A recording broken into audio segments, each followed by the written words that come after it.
सवाल लेते हुए मैं आपके पास तुरंत आ रही हूं एकदम भगत जी। ये पॉपुलिस्ट और पीपल एक ही चीज तो हुआ ना सुधांशु जी, ये एक ही चीज तो है। देखिए दोनों में अंतर है। One is for the interest of the people and one is for the popularity among the people. यानी एक होता है लोकप्रियता का आकांक्षी बजट और एक होता है सार्थकता का आकांक्षी बजट। इसको मैं उदाहरण देता हूं। जैसे इस समय विश्व में टैरिफ का प्रॉब्लम है और दुनिया में लड़ाई भी चल रही है। कुछ कुछ समझिए, जैसे कोरोना था, कोरोना काल में मिठाई खाने से बेहतर था च्यवनप्राश खाइए, ताकि शरीर की इम्यूनिटी भी बढ़े, आंतरिक शक्ति बढ़े और बाहरी जो आपके इन्फेक्शन आ सकता है उससे रक्षा हो सके। तो इस समय जो बजट दिया है, वर्ल्ड में जो इकोनॉमिक टर्बुलेंस है, यानी जिस प्रकार के एक गंभीर झंझावात में है विश्व की अर्थव्यवस्था, उसमें भारत की अर्थव्यवस्था को सुरक्षित सशक्त रहते हुए समृद्धि के पथ पर कैसे बढ़ाया जा सकता है, यह है पीपुल के इंटरेस्ट में, यानी जनता के हित में। और यह है कि जनता को, जैसे आप इसको दूसरी दृष्टि से समझ लीजिए, कोई भी बच्चा है उसे अच्छा लगेगा कि उसको टॉफी दे दी जाए, मीठा मांगे, मगर उसके इंटरेस्ट में दूध दिया जाए। हो सकता है कि टॉफी देने वाले को ज्यादा अच्छा लगे। ठीक है, टॉफी देने वाले को ज्यादा अच्छा लगे, किसके तात्कालिक रूप से अच्छा लगे, हाँ, पर दीर्घ काल में दूध देने वाला व्यक्ति अच्छा माना जाएगा। ठीक है, अब लेफ्ट से राइट सब जुड़ गए हैं। अब पता नहीं सेंटर में है कांग्रेस या लेफ्ट ऑफ सेंटर है, सुखदेव भगत जी बताएंगे। लेकिन जब जब बात होती है इकोनॉमी की, इस समय तो अल्ट्रा लेफ्ट है। सुखदेव जी देखिए कहां से शुरू कर रहे हैं। चलिए आप ही इसका जवाब दीजिएगा। लेकिन अब एक खाली डब्बा क्यों दिख रहा है? क्योंकि अब अगर पॉपुलिस्ट हो और बहुत अपने फायदे के लिए सिर्फ पैसा लुटाया जाए, उससे तो सरकार बची है चुनावी साल में। नहीं, खाली डब्बे, अंजना जी, अंजना जी, खाली डब्बे की बात नहीं, मैं बजट लेके हूं। और बजट में पहला पॉइंट जो है युवा के बारे है, और युवा के बारे इन्होंने कहा है। लेकिन एक बात में स्पष्ट बता दें, अभी सुधांशु जी की मैं बात सुन रहा था, स्मृति ईरानी जी के मैं बात सुन रहा था, युवा के बारे ये बताएं, अब जो युवा के लिए, बेरोजगार युवाओं के लिए क्या इनका प्रावधान है, कितनी नौकरियां हैं और कब तक वो नौकरियां देंगे, ये सब ये बहुत स्पष्ट होना चाहिए। किस सेक्टर में नौकरी है, इसके बारे में मौन हो जाते हैं। तो क्या अगर हिस्टोरिक बजट ये बोल रहे युवाओं के लिए, तो क्या युवाओं के लिए हिस्टोरिक है या बोर्डरूम के लिए हिस्टोरिक है? दूसरी बात जो इन्होंने विशेषकर अभी जो बात कर रहे थे कि भाई दूध देने वाले को ये लोग याद करेंगे, सुधांशु जी, तो विकसित भारत, हम एक एंटीसिपेशन विकसित भारत की ये बात कर रहे हैं। तो विकसित भारत के लिए, उसके लिए बताएं कि टाइमलाइन बताएंगे, क्या टाइमलाइन क्या है, टारगेट क्या है, अकाउंटेबिलिटी का लक्ष्य है इनका।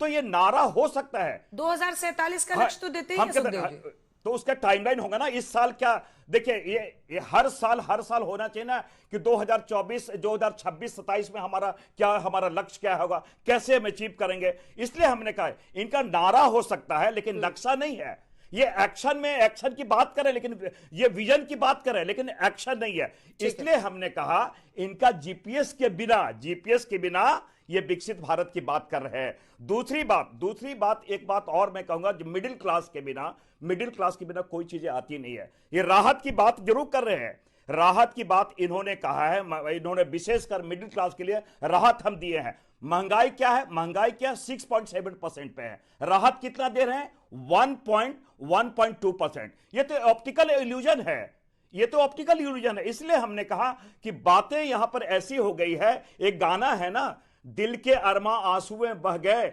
जनता की बातें हमारे भाषणों में दब गए, ये हालत इन्होंने कहा है। और पूर्णतः मैं कहता हूं, पूर्णतः ये बजट जो है ऑप्टिकल इल्यूजन क्रिएट कर रहे हैं। बड़ा अच्छा इंटरेस्टिंग शब्द दिया सुखदेव जी ने, वो कंफ्यूज यहां पर है। ठीक है, ऑप्टिकल इल्यूजन क्रिएट कर रहे हैं। इस पर मैं सुधांशु जी से जवाब लूंगी, लेकिन उससे पहले अरुण भारती जी, संतोष जी, आपसे एक रिक्वेस्ट है सर, अगर मुमकिन हो, मुझे लग रहा है आप कार में कहीं ट्रैवल कर रहे हैं सांसद जी, अगर पॉसिबल हो तो थोड़ा अपनी गाड़ी रोक लीजिएगा। आप लगातार ऑन स्क्रीन है और थोड़ा सा आप कैमरे से दूर हो जाइए, क्योंकि आपका जी थोड़ा सा ऐसा, हाँ बस इतना पे ठीक है सर, थोड़ा सा रुक जाइए, मैं आ रही हूँ जल्दी से। अरुण भारती जी, उसके बाद राजीव जी और उसके बाद संतोष जी के पास जाएंगे। अरुण भारती जी, रोजगार का जो मुद्दा वो उठा रहे हैं, आपको नहीं लगता है कि उस पर एक, मतलब अगर वाकई वो कंसर्न है जो जनता में है, सरकार में अगर है, तो उसका एक अलग तरीके से वर्णन होना चाहिए था? आप इससे सहमत है, नहीं है मिस्टर भारती? अंजना जी, विपक्ष जो है हर बार नौकरियों को सिर्फ सरकारी भर्तियों से ही क्यों जोड़ता है? उसको रोजगार के इकोसिस्टम बनाने के बारे में क्यों नहीं इसके बात करता है? इस बजट में इसी की बात की गई है, जहां पर 15,000 स्कूलों में और 500 कॉलेजों में AVCG सेंटर बनाने की बात की गई है, जहां पर MSME को ग्रोथ फंड दिया जा रहा है। तो ये रोजगार का इकोसिस्टम बनाने की बात हो रही है। हर बार इनको जो सरकारी भर्ती का आंकड़ा चाहिए, यह संभव नहीं है। लेकिन इसके लिए अगर बेहतर उपाय हो सकता है रोजगार का इकोसिस्टम बनाने के बारे में, तो उसकी बात होनी चाहिए। अभी तो ये लोग अभी और भी बहुत कुछ सवाल करेंगे। देखिए, ये बजट जो है, आप देखिए अंजना जी, आज से 10 साल पहले, एक दशक पहले भारत को फ्रेजाइल 5 इकोनॉमी कहा जाता था। आज के दिन में भारत टॉप 5 इकोनॉमीज में है और तीसरे पायदान पर जाने के राह पर अग्रसर है। तो विपक्ष, चूंकि इन्होंने बजट को पढ़ा नहीं है, इनको दिक्कत हो रही है, इनको बोलने के लिए कुछ नहीं मिल रहा है, लोक लुभावन बजट नहीं है। लेकिन अगर ये कंज्यूमर सेंट्रिक बजट नहीं है, तो ये मैन्युफैक्चरिंग सेंट्रिक बजट है, जहां पे हम उत्पादन की बात कर रहे हैं, हम इकोसिस्टम बनाने की बात कर रहे हैं, उत्पादन की बात कर रहे हैं राजीव राय जी। और अगर ये देखिए, बहुत सारे पॉइंट्स हैं जिसमें वो मैन्युफैक्चरिंग पर जोर दे रहे हैं इस बार। चैंपियन MSE के लिए, MSME के लिए, मीडियम एंड स्मॉल स्केल जो इंडस्ट्रीज हैं, उनके लिए 10,000 करोड़ का अलग से फंड हुआ है। मैन्युफैक्चरिंग पर जोर है। उड़ीसा, केरल, आंध्र प्रदेश, तमिलनाडु का ये रेयर अर्थ कॉरिडोर पूरा बन रहा है, ये हाई स्पीड जो कॉरिडोर बन रहा है, ये जो बुद्धा सर्किट बन रहा है, ये जो अलग अलग बातें हो रही है, वो कह रहे हैं कि सिर्फ सरकारी नौकरी ही गिनिएगा। तो ऐसे में तो कोई सरकार नहीं दे पाती है। आप भी रह चुके हैं यूपी में। अंजना जी, मैं तब से सुन रहा था, सुधांशु जी भी, बाकी दोनों प्रवक्ता स्मृति ईरानी जी और भारती जी और आपने भी, ये कहा गया, ये कहा गया, ये घोषणा हुआ है, ये घोषणा हुआ है, ये घोषणा हुआ है। घोषणाएं बड़ी अच्छी होती है अंजना जी। जहां आप बिहार से आती है ना, वहाँ बिहार में 10 साल पहले एम्स की घोषणा हुई थी। कई दिनों से सोशल मीडिया पर चल रहा है। 10 साल पहले जिस एम्स की घोषणा हुई थी, एक गेट बन के खड़ा है, जिसका कह दिया गया था तमिलनाडु में मेडिकल कॉलेज बन के खड़ा है। वहाँ पिछले बार वो वायरल वीडियो हुआ था, जमीन के अलावा कुछ नहीं है। तो ये इनके घोषणा की सच्चाई है। घोषणा के उदाहरण मैं पॉइंट बाय पॉइंट दूंगा। इनके तरह जुमलों में, शब्दों के जाल में, ये तो अपने 50% जो टैरिफ लग जाता है उसकी भी बहादुरी के साथ बोलते हैं कि हमारे को 50% टैरिफ लग गया, और बताना भूल जाते हैं कि उसी ट्रंप के लिए पूजा किया था और प्रचार किया था। मैं इनका इंफ्रास्ट्रक्चर की बात, इनकी घोषणाओं की बात कर रहा हूं। पिछले बार 1 लाख करोड़ पे अर्बन चैलेंज के लिए घोषणा हुआ था। पता है, जनवरी 26 तक सिर्फ अभी पॉलिसी बन रही है। तो ये उनको उदाहरण है। इन्होंने प्रधानमंत्री इंफ्रास्ट्रक्चर की आप बात कर रही हैं, प्रधानमंत्री सड़क योजना एक होता है गाँव में जोड़ने का, जो पिछली बार आया है उसमें ये लिख दिया गया है कि जिस गांव में कहीं कोई खड़ंजा भी ना हो, जिस रास्ते पे कोई कभी कुछ बना ना हो, खाली उसी पर हम दे सकते हैं। मैं अपने यहाँ का, मैं सुखदेव भगत जी का, अरुण भारती जी का भी बोल रहा हूँ, त्रिवेदी जी तो राज्यसभा से हैं, पता कर लें कि उस जो नया इन्होंने गाइडलाइन बना दिया, घोषणा जब किया था तो ऐसे ही बहस हुई थी पार्लियामेंट में भी, चैनलों पर, लेकिन जो गाइडलाइन बना दी है, कितने सड़कें इनके यहाँ से पास हुई, मैं दावे के साथ कह सकता हूँ कि 5 भी सड़कें पास नहीं हुई। महंगाई की बात बार बार लोग कहते हैं महंगाई तो बढ़ी नहीं, महंगाई तो बढ़ी नहीं हुई। कल भी मैं बोला था और आज भी विनम्रता से अनुरोध करूंगा कि कभी गाँव में चले जाओ, उस किसान से पूछो जिसको आपने कहा था आप सत्ता में आए थे कि दुगुनी आय करेंगे, जिसकी बेटी की शादी है, सोने की कीमत हो, चाहे हॉल बुक करना हो, चाहे खाने का सामान हो, उसके आंखों से खून निकल रहा है, क्योंकि इन लोगों का दर्द का एहसास नहीं। बोल लेने दीजिए, बहुत इन लोगों ने बोला। आप MSME की बात कर रहे हैं, MSME में सुधांशु जी आप पता कर लीजिएगा, कल भी मैं बोल रहा था, शोर में दब गया। 1 साल में एक MSME के व्यापारी को, उद्योग चलाने वालों को 170 कंप्लायंसेस फाइल करना पड़ता है। और GST जो आज से 9 साल पहले आपने गाजे बाजे के साथ घोषणा किया था, तब भी उसका अपर लिमिट 20 लाख था। 9 साल में कहां से कहां चला गया, वो 20 लाख तक ही रह गया। चलिए ठीक है, मैं लौट रही हूँ आपके पास। आप सबको जवाब भी लेंगे। संतोष कुमार जी को भी कहीं जाना है, उनको हमने गाड़ी बीच में रुकवा दिया है। सांसद जी, आपसे भी जरा समझना चाहेंगे, अगर प्रधानमंत्री इसको 247 का सपनों का बजट कह रहे हैं, अगर पॉपुलिज्म से और पैसा, मतलब जिसको कहते हैं कि अगर अर्थव्यवस्था की मजबूती चाहिए, आपको कहीं ना कहीं सिर्फ दोनों हाथ खोलने से बचना चाहिए, अर्थव्यवस्था के लिए वो बेटर रहता है। आपको नहीं लगता है कि उन पैरामीटर्स पर ये अच्छा बजट है?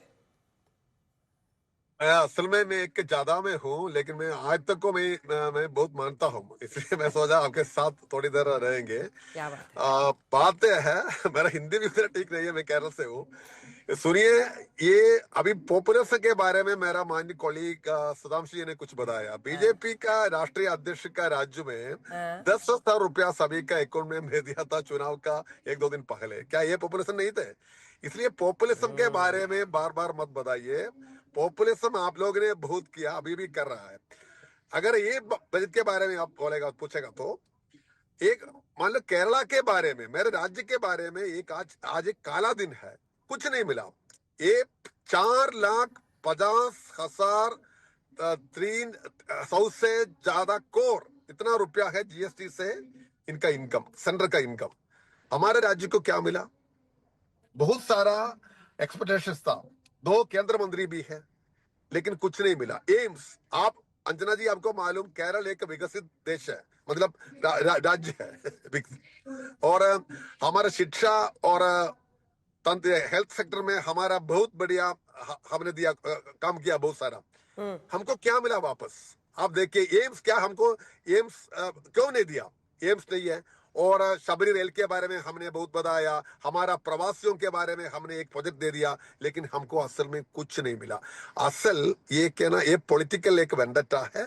ये लोग बार बार बहुत ज्यादा बोलता रहता है, लेकिन ट्रम्प का सामने इसको कुछ नहीं है। ट्रम्प अगर ये ट्रम्प का रेसिप्रोकल तारीफ आ गया, हमारे इकोनॉमी को सेव करने के लिए कुछ नहीं इनके पास। ठीक है, जवाब दीजिए सुधांशु जी, सीधा संतोष जी की बात का जवाब दीजिए। आप जो वो कह रहे हैं, वो कह रहे हैं आपने कुछ नहीं दिया, काला दिन बता रहे हैं केरला के लिए।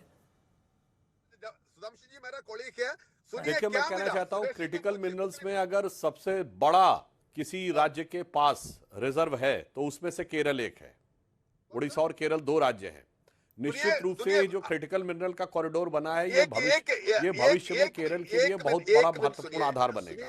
सुधांशु जी 1 मिनट, और आप बड़ा मैदान 1 मिनट मान लिया। ये जो रेयर अर्थ मतलब हमारा देश राज्य में बहुत सारा है। हमारा बजट में हमने एक प्रपोजल दिया, बिना हमारा राज्य आपको कुछ नहीं कर सकता, इसलिए आपने इसमें इंट्रोड्यूस कर दिया। ये आपका कोई मतलब क्या सहायता नहीं है, जनरोसिटी नहीं है, ऐसा मत बताइए। आप अभी आगे बताइए, जल लीजिए, बोलिए सुधांशु जी। देखिए, नहीं, यहां पे मैं आपसे मतभेद रखूंगा।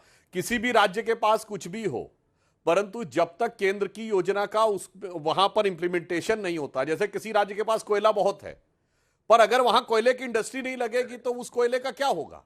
इसीलिए हम ये कहना चाहते हैं कि जो केरल के पास ये इतना अच्छा प्राकृतिक संसाधन है, उसको स्थापित करने के लिए ये आवश्यक था। हाँ, मैं समझ सकता हूं कि आपके हृदय में इस समय चूंकि चुनाव का वर्ष है और जिस ढंग से तिरुवनंतपुरम में भारतीय जनता पार्टी ने 45 साल का कांग्रेस के साथ स्थापित किया है, that is an all together different thing. But मैं एक चीज और भी बताना चाहता हूं अंजना जी, अभी हमारे इनके पूर्व के वक्ताओं ने कहा कि हम लोग टारगेट सेट नहीं करते, स्पेसिफिक नहीं बोलते, कह देते हैं कि ऐसा होगा। तो सुखदेव भगत जी से लेकर राजीव राय जी तक को मैं बता देना चाहता हूं, हमारी मोदी सरकार ने तय किया था कि भारत क्लीन एनर्जी में जो इंस्टॉल्ड कैपेसिटी है वो 40% 2030 तक होगी। मगर जानते हो वो टारगेट कब पूरा हो गया? 2022 में। फिर रिवाइज टारगेट हो गया कि 2030 तक 50% इंस्टॉल्ड कैपेसिटी क्लीन एनर्जी की होगी। वो टारगेट जानते कब पूरा हो गया? 2025 में। हमारी सरकार ने समय से पहले वो टारगेट अचीव करके दिखाए हैं। तो ये मैं बात हवा में नहीं कह रहा हूं कि कोल एनर्जी के साथ क्लीन एनर्जी में भी। और जो 250 गीगावाट का प्रोडक्शन केवल सोलर एनर्जी के द्वारा करके 2025 में वो टारगेट पूरा कर लिया, जो कि 2030 के लिए टारगेट रखा गया था। अब वो सारी बातें बहुत स्पेसिफिक, बहुत सारी 1 by 1 बताई जा सकती है, पर एक और मैं बात कहना चाहता हूं। आज के समय में ग्रामीण क्षेत्रों में अधिकांशतः सरकारी बैंक हैं, तो बैंकिंग सिस्टम के रिफॉर्म के लिए भी एक एपेक्स कमेटी के गठन का जो विचार इसमें रखा गया है। तो भारत के आर्थिक व्यवस्था के जितने भी अलग अलग आयाम हैं, उन सारे के द्वारा किस प्रकार से आगे लाया जा सकता है, मुझे लगता है इस बजट में उसकी बहुत व्यवस्था की गई। और राज्य स्पेसिफिक की बात है तो अंजना जी, मैं अंत में एक और बात भी कह दूं, जल्दी जो बात इन्होंने कही बिहार के लिए, तो 2024 के चुनाव, ये 2024 के चुनाव के बाद जो बजट आया हमारा, पर आप दे रहे हैं ना 10,000 दिल्ली में ये हल्ला मचा रहे थे। अरे चुनाव के पहले तो देते ही है ना सुधांशु जी, आप लोग हर जगह, हर राज्य में यही हाल है। कहीं लाड़की बहन, कहीं मेरी बहन, कहीं यही तरीका हो गया अब चुनाव जीतने का। अंजना जी सुनिए, अगर केवल पैसे देने से जीत जाता तो अलग था। महिलाओं के उत्थान के लिए हमारी एक सोची समझी नीति है। नीतीश कुमार जी की सरकार आने के तुरंत बाद जो लड़कियों को साइकिल देने की व्यवस्था की गई, स्कूल रिप्रेजेंटेशन बढ़ाया गया और लॉ एंड ऑर्डर के द्वारा जो अच्छा होने से सर्वाधिक लाभ मिलता है तो महिलाओं को, मध्य प्रदेश की हमारी सरकार ने शिवराज सिंह चौहान जी के जमाने में जब लाडली लक्ष्मी योजना लाए थे, मामू नाम उनका तभी पड़ा था। चाहे उत्तर प्रदेश में सरकार हो, जब से लॉ एंड ऑर्डर ठीक हुआ, एक बहुत बड़ा कारण महिलाओं के सपोर्ट का यह भी होता है कि हमारी सरकारों में लॉ एंड ऑर्डर ठीक रहता है, अपराधी नियंत्रित रहते हैं और ये एक बहुत बड़ा कारण बनता है। और मोदी जी के नेतृत्व में फिर चाहे वो उज्ज्वला योजना, सुखदेव जी जल्दी से बोले, फिर मैं बाकियों के पास आ रही हूं। सुखदेव जी, शौचालय से और इन स्कीम्स के खिलाफ आप कैसे बोलिएगा? आप भी मुफ्त की दुकान खोलते हैं कर्नाटक में, कांग्रेस पार्टी कौन सी अछूती? और जैसे इनका 10,000 वाला जोर पकड़ने लगा तो तेजस्वी यादव ने ऐलान कर दिया कि हम 14 जनवरी को देंगे इतना रुपया, एक ही साथ दे देंगे महिलाओं को। तो सबका तो एक ही हाल है। अंजना जी अभी हमारे मित्र, हमारे बड़े, उनकी इज्जत करता हूं। अंजना जी, सुधांशु जी अभी बोल रहे थे कि टारगेट पहले अचीव कर लेते हैं। हमारे अन्नदाता, भारत एक कृषि प्रधान देश है, 2022 में आय दुगने करने की बातें हुई तो उसके बारे में सुधांशु जी बोल देते तो हमें अच्छा लगता है। एक बात मैं जरूर कहना चाहूंगा अंजना जी, मुझे समय भी थोड़ा चाहिए। आप ये लगातार जरूरी है बोलते हैं कि भाई हमारा ये फिस्कल डिसिप्लिन जरूरी है, जो इन्होंने विकसित भारत के बारे कहे, तो मजबूत अर्थव्यवस्था के बारे में बात करें, जिस फिस्कल ये डिसिप्लिन की उन्होंने बातें की, तो क्या डिसिप्लिन केवल गरीबों के लिए है और डिस्काउंट अमीरों के लिए? ये इनकी अर्थव्यवस्था है। इसलिए हमने कहा, और जो लगातार ये अभी इन्होंने जिन बातों को यहां पे कहा है, मैं थोड़ा इसलिए विस्तार से और जाना चाहता हूं, जिस इन्होंने टाइमलाइन की इन्होंने बातें कही है, जब तक माइलस्टोन और फंडिंग और डेडलाइन उस पर ना होगा तब तक आप कैसे विकसित भारत कर सकते हैं? इसलिए हमने कहा इनका विकसित भारत का जो मानचित्र है, विदाउट जीपीएस ये ट्रेवल कर रहे हैं। मैंने शुरू में इस बातों को कहा। इसलिए और एक बात सुधांशु जी को मैं स्पष्ट कर दूं, इन्होंने केरल की बात की, क्या झारखंड के बारे इतने हमारे मिनरल्स हमने देते हैं, झारखंड को क्यों उनके साथ नाइंसाफी होती है? झारखंड में हम मैं लौट रही हूं आपके पास और हमें पलायन, मैं लौट रही हूं सर आपके पास।